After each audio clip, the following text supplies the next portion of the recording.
17h11, parlons du bois, le bois dans tous ses états, une émission dédiée aux évolutions de la filière bois avec nos invités en plateau. Olivier de Lagauzy, délégué général du Ciel Gros, organisation professionnelle des professionnels de l'emballage léger en bois. À côté de vous, Jean-Marie Tanguy, vous êtes secrétaire général de Calipal, association qui regroupe les professionnels de la palette. Et en face de vous, Jean-Luc Ballet, vous êtes PDG d'Emballage Martin, une société située en agglomération niortaise dans les Deux-Sèvres. Alors nous allons parler bien sûr de développement durable et d'économie circulaire. En voilà un bon sujet. Tout d'abord avec la palette bois qui est en effet au cœur de l'économie circulaire. Nous en aurons la preuve avec les palettes européennes EPAL qui sont représentées justement en France par l'association Calipal. Et puis nous ferons bien sûr un focus sur les emballages légers en bois, une industrie qui est locale, localisée, c'est important de le souligner, très créative et aussi d'avenir puisque l'emballage léger en bois garantit une aptitude exceptionnelle au contact alimentaire. Aujourd'hui, oui, et comme toujours finalement de mieux en mieux, on le verra, et s'affirme comme pilier d'une économie durable et propre. Alors on commence avec vous, Jean-Marie Tanguy, la palette bois. Vous représentez donc les fabricants et les reconditionneurs. On trouve un peu de tout, parfois n'importe quoi sur ce marché de la palette bois.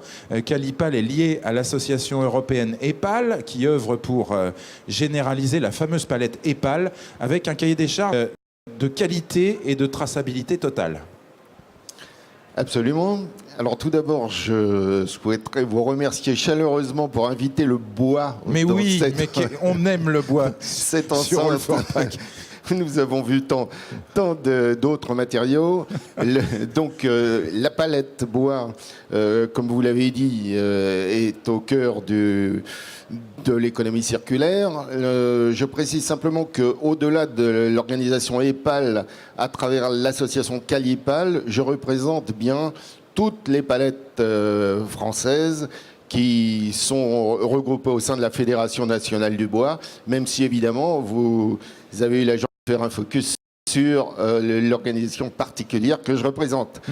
Donc c'est vrai, la palette bois, c'est un outil qui est revenu, je serais tenté de dire, à la mode à travers quelques images que l'on a de nouveaux types de reconditionnement. On fait des meubles, etc. Mais la palette bois... Ah oui, c'est vrai, oui, d'accord. C'est presque déco. Hein. Ça devient... Oui, mais à travers cela, il faut bien voir que c'est un produit qui est...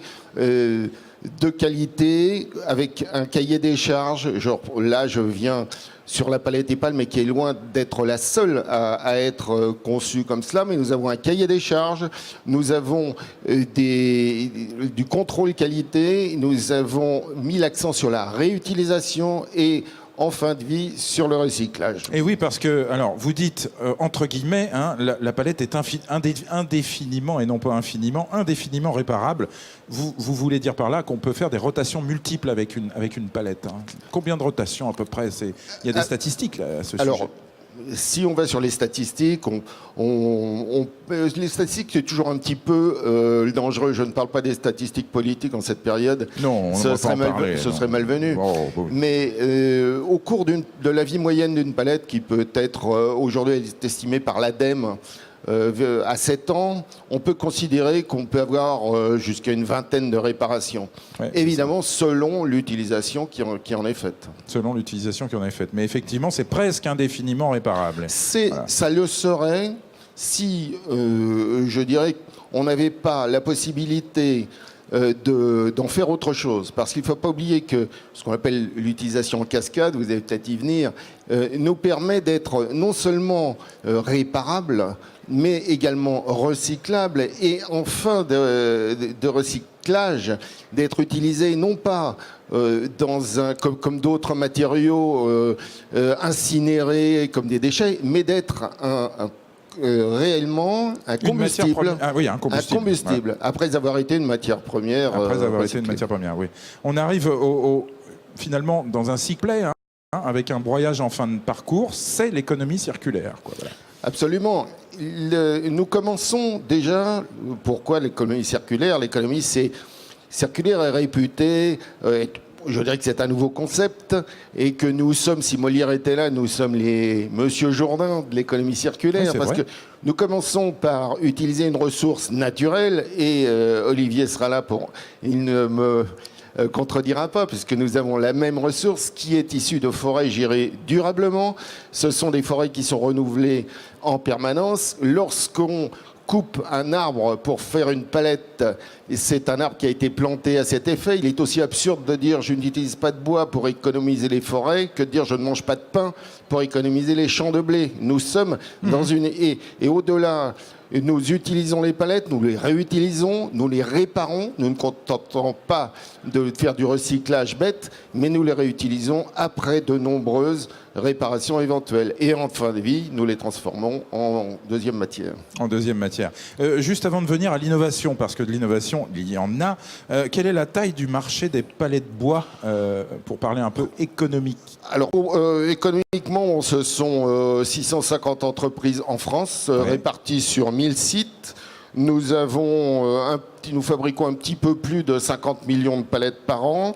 Nous employons 12 800 personnes aux dernières, selon les dernières statistiques. Et ça part de marché sur le marché global des palettes, parce qu'il n'y a pas que du bois. Alors, il y a une quinzaine d'années, quand on me posait les questions, je m'émule la bêtise de l'écrire.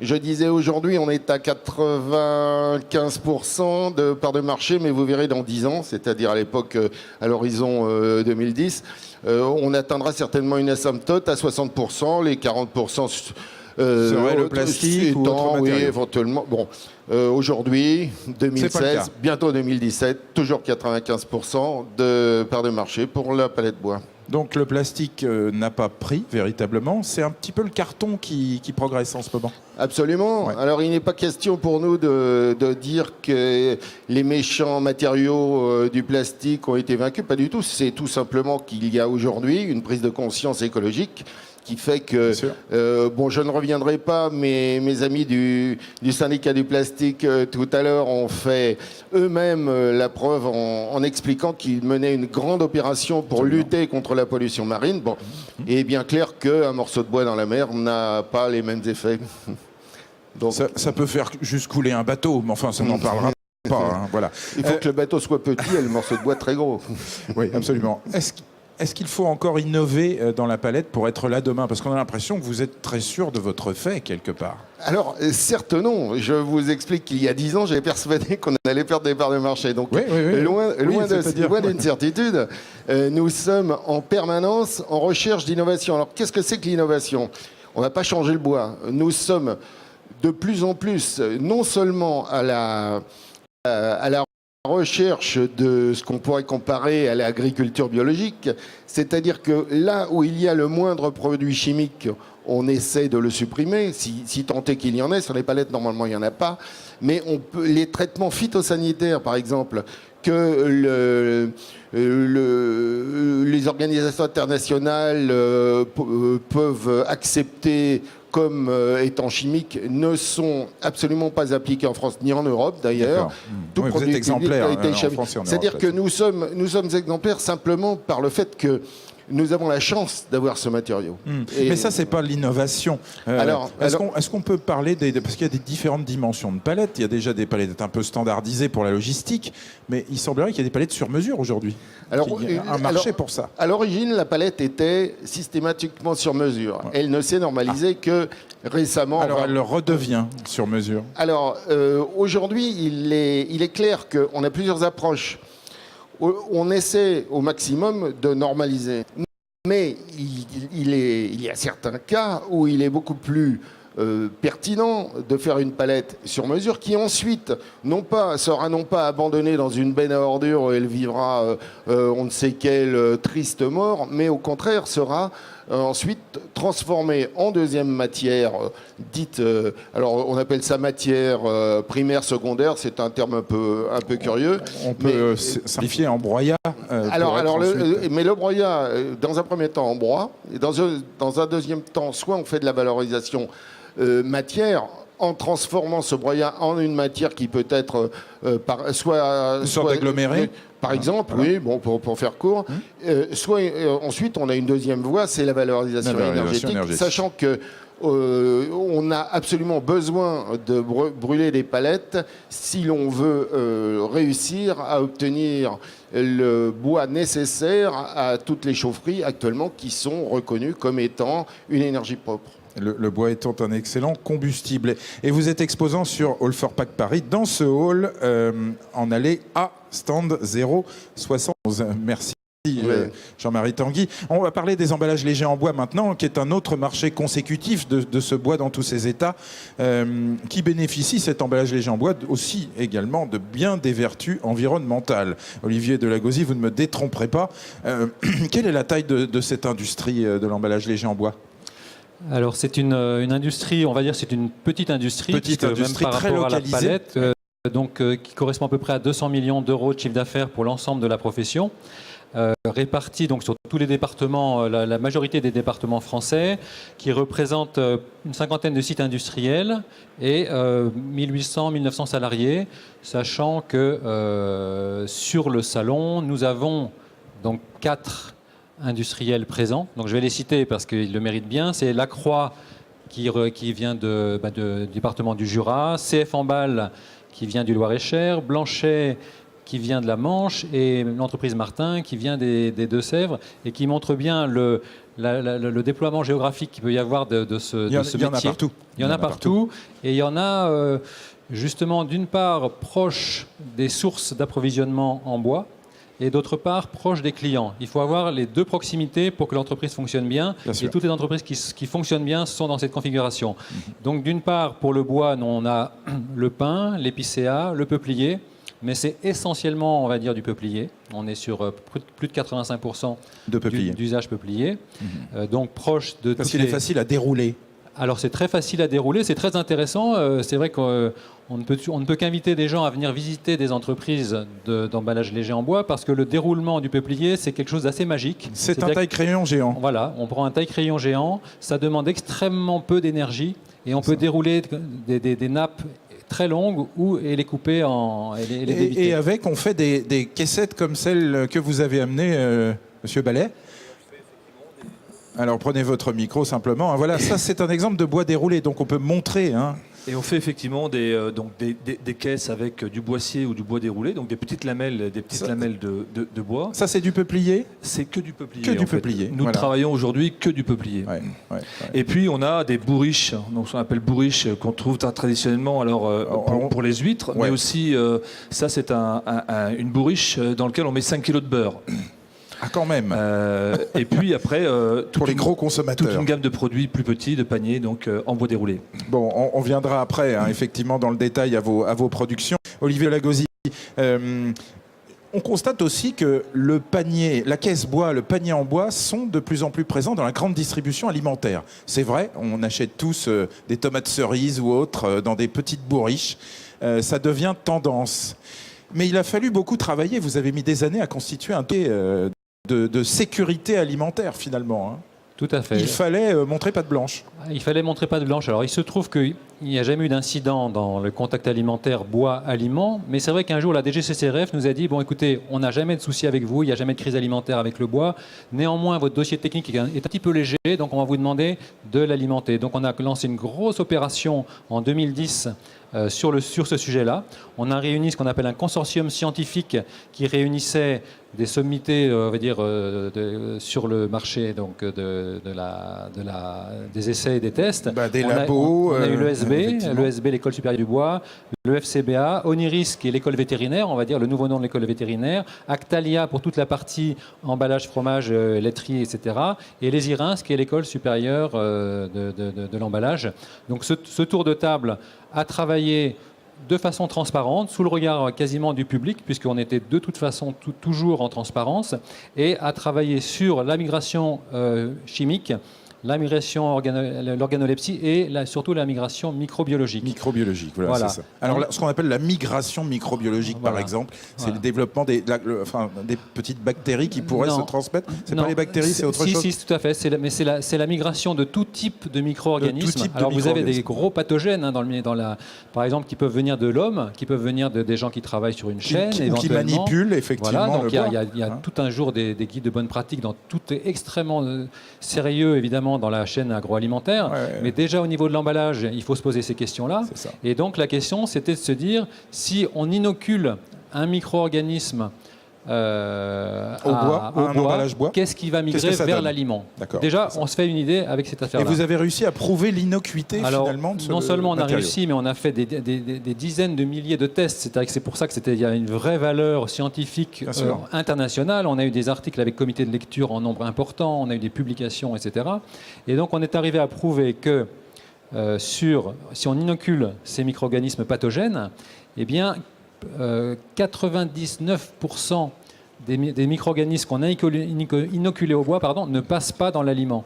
Donc c'est quelque chose qui était tout à fait extraordinaire, puisque non seulement il n'y a pas de prolifération microbienne, mais en plus le bois a cette vertu d'avaler les micro-organismes et de ne pas les relarguer. Et donc par rapport à des crises alimentaires, par rapport à d'autres matériaux, je dirais, on est face à une découverte ou une confirmation très forte, c'est que le côté poreux du bois, contrairement à ce qu'on pouvait imaginer, qui était de se dire c'est un peu embêtant, c'est poreux, mais en au fait, contraire, a des vertus incroyables. Propriétés barrières. Voilà. Et aujourd'hui, on est en train de se poser des questions. C'est ce que la Sagulaire sait depuis longtemps, puisqu'on met du bois dans ses maisons dans beaucoup de pays, et même on faisait ça en France. Et les sciures de bois, la fameuse frisette qu'on mettait au mur, dont on disait qu'on dormait bien, etc. Enfin, voilà. C'est pas que je sois très très vieux, mais je me souviens de ça quand même. Bon. Tout à fait.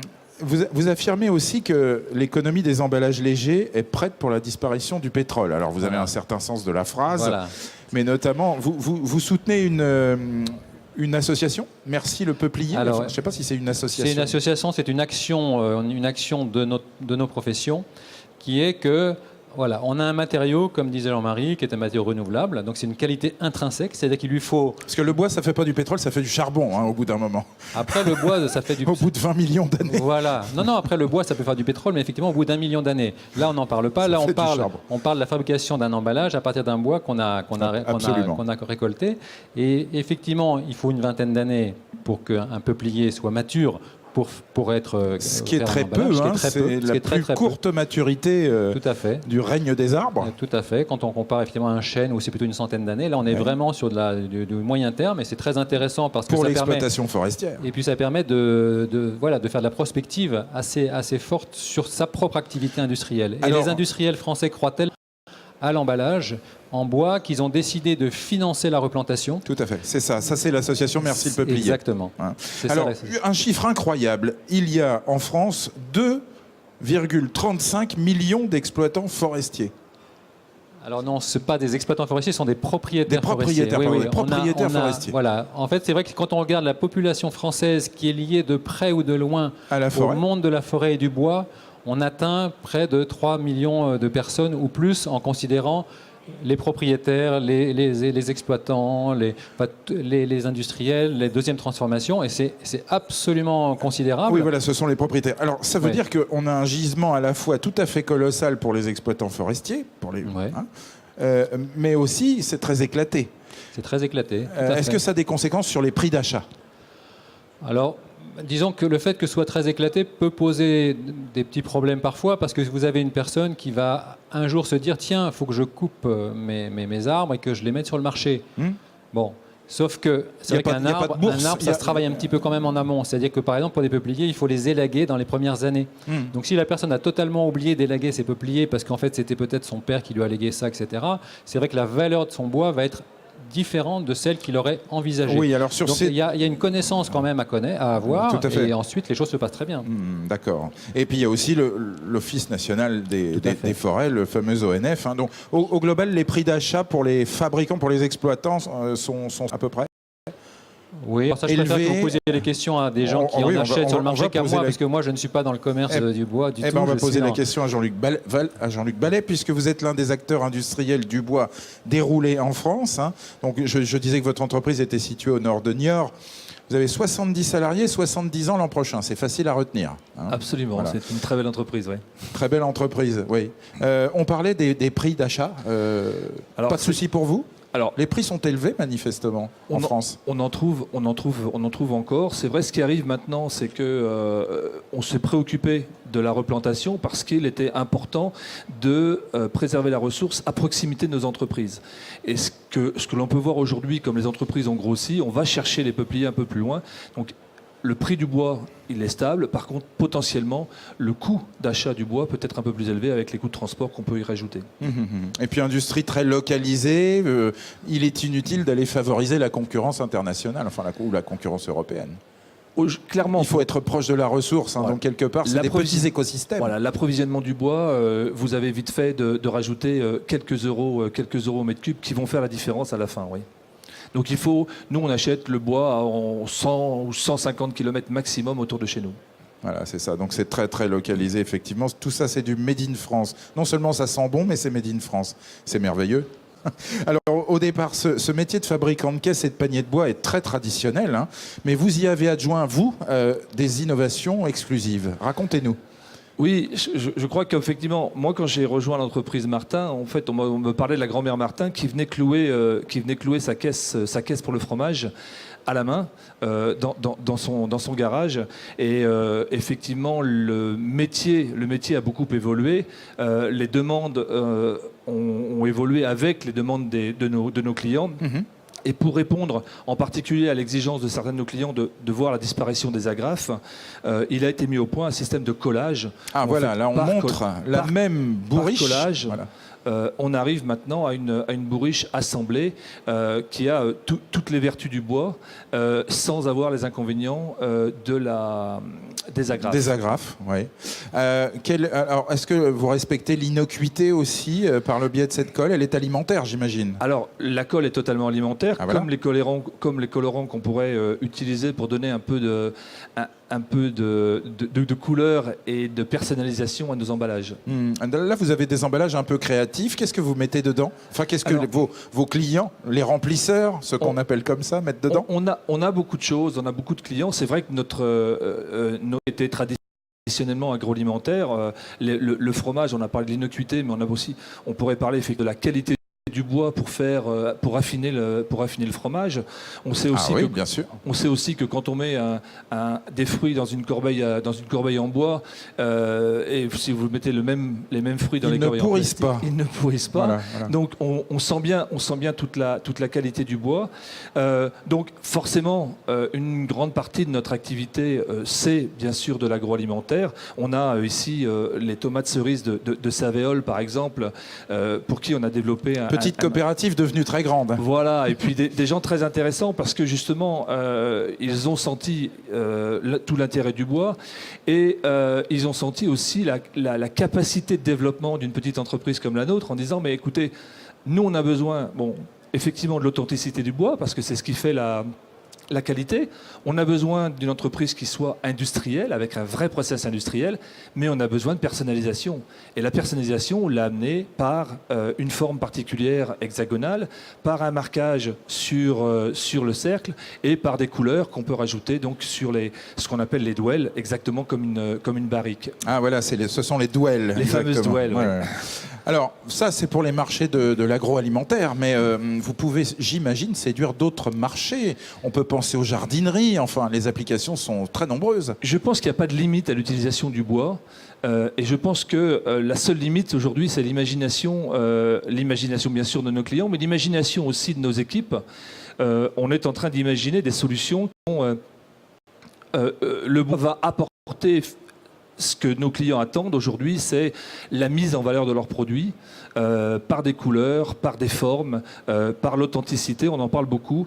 C'est vraiment une demande systématique de nos clients. Alors, vous êtes exposant pour la première fois sur All4Pack Paris, donc félicitations. Vous avez bon goût et nous aussi de vous accueillir avec une bille de bois exposée et un slogan « Votre idée est là ». Comment faire plus simple? Oui, parce qu'en fait, je crois réellement qu'on est au début d'une vraie révolution.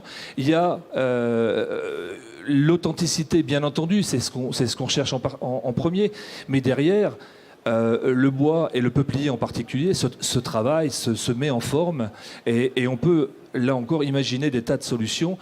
Et l'idée de présenter votre idée-là, c'est venez avec votre idée et nous rechercherons avec vous les solutions pour mettre en valeur votre produit surtout. Alors dites-nous à quel endroit êtes-vous sur le salon? On est donc au hall 7, dans le hall 7. Allégé, voilà. Et 039. Bon, bah voilà, G039, c'est pas très loin d'ici. Allez sentir l'odeur du bois chez vous, monsieur Ballet. L'entreprise Martin. Ouais. Chez les entreprises Martin, j'avais un trou de mémoire d'un seul coup. Merci messieurs, à vous donc Jean-Luc Ballet, Olivier Delagozie, Ciel Gros et Jean-Marie Tanguy Calipal. Rendez-vous dans 10 minutes sur ce plateau, même un peu moins, 5 minutes, avec la Minute Tendance présentée par Jérémy Angelier qui reçoit Neopost Shipping, inventeur d'une machine à fabriquer les cartons d'emballage sur mesure. Je ne vous dis que ça, en tout cas c'est pour le e-commerce et ça marche très fort. Et je vous retrouve dans quelques 25 minutes pour le débrief All for Pack de ce premier jour. Très bonne fin d'après-midi sur notre salon.